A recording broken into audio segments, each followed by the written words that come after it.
Gracias por seguir con nosotros. Regresamos aquí a Los Cabos a la Carta y pues uno de los temas sin duda importantes porque tiene que ver con pues la actividad económica, con la actividad laboral y esto pues recae precisamente en Los Cabos por ser un lugar turístico y donde pues hay contrataciones temporales, llegan la época de diciembre, a veces muchas empresas deciden terminar la relación laboral por un tiempo y luego volver a contratarlos y pues esto afecta a muchos trabajadores y pues el tema de las pagadoras, del outsourcing es tema sin duda y ya sabemos que se presentó una reforma.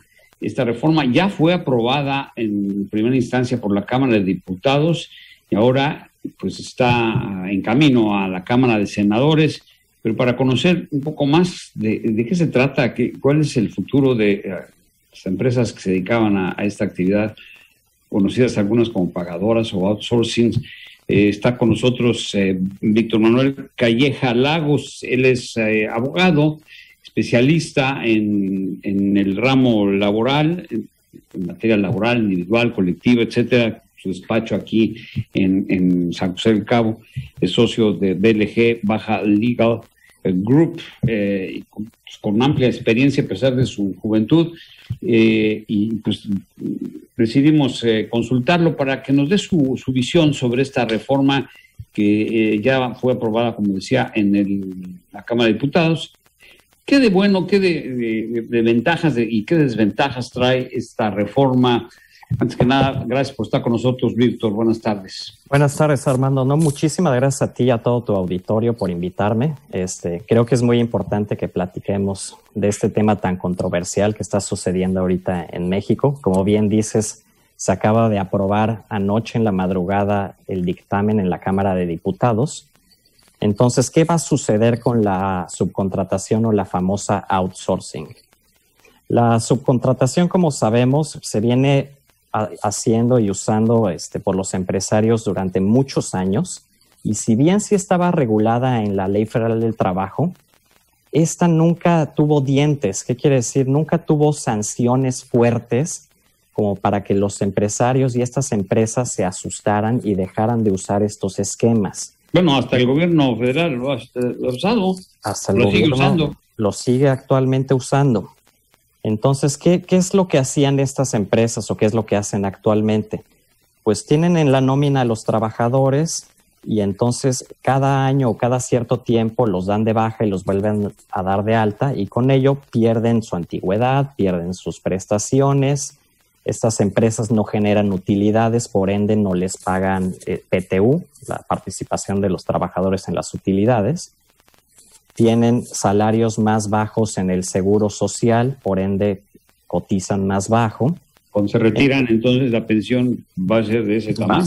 Va a ser mucho más baja, exactamente. Entonces, esto se empieza a dar cuenta Hacienda, se empieza a dar cuenta el Seguro Social, la UIF. ¿Y qué empiezan a hacer? Empiezan a hacer mancuerna y empiezan a detectar a estas empresas y empiezan a generar una lista negra, a congelarles las cuentas. Sin embargo, no ha sido suficiente.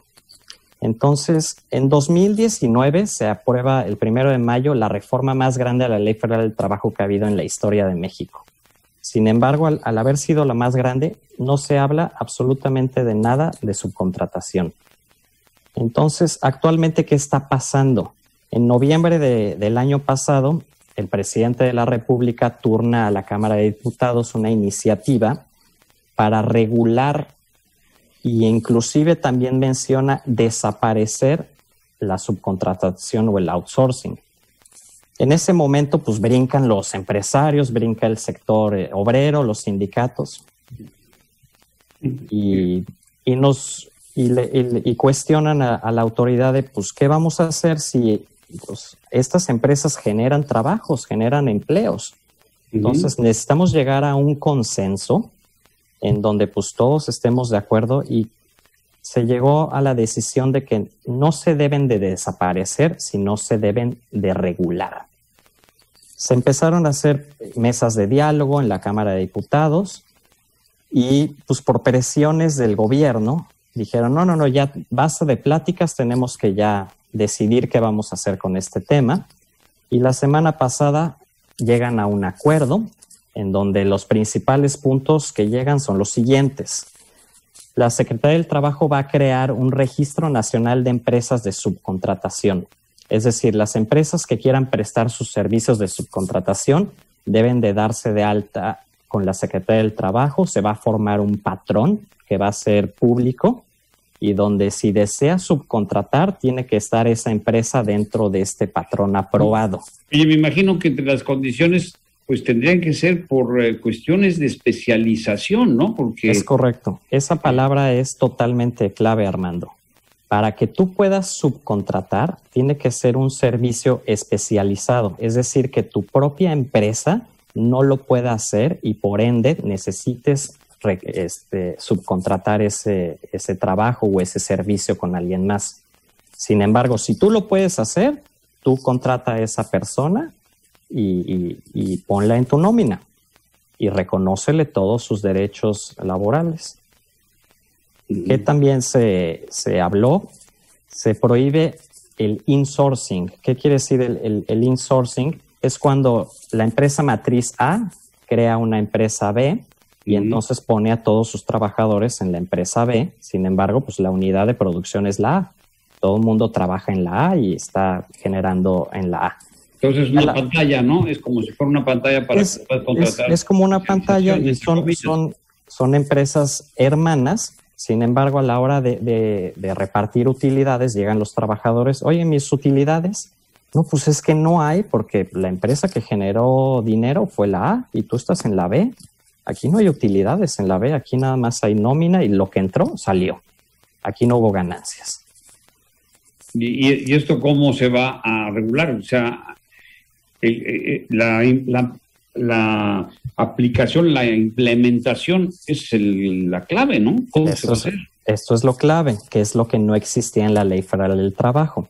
Entonces, ahora a los inspectores de la Secretaría del Trabajo, a los inspectores del Seguro Social, se les dan atribuciones para hacer inspecciones espontáneas en las empresas, en los centros de trabajo, y revisar que se esté cumpliendo cabalmente con lo que establezca esta nueva ley. Oye, ¿qué ves de bueno y malo? Porque tenemos poco tiempo, lamentablemente, pero ¿qué ves de bueno Mira, de esta reforma y cuáles son los puntos que no son muy claros o que pueden tener problema? Yo lo veo muy bien en papel para los trabajadores. Ya van a poder gozar pues, realmente de sus derechos laborales, la participación de utilidades.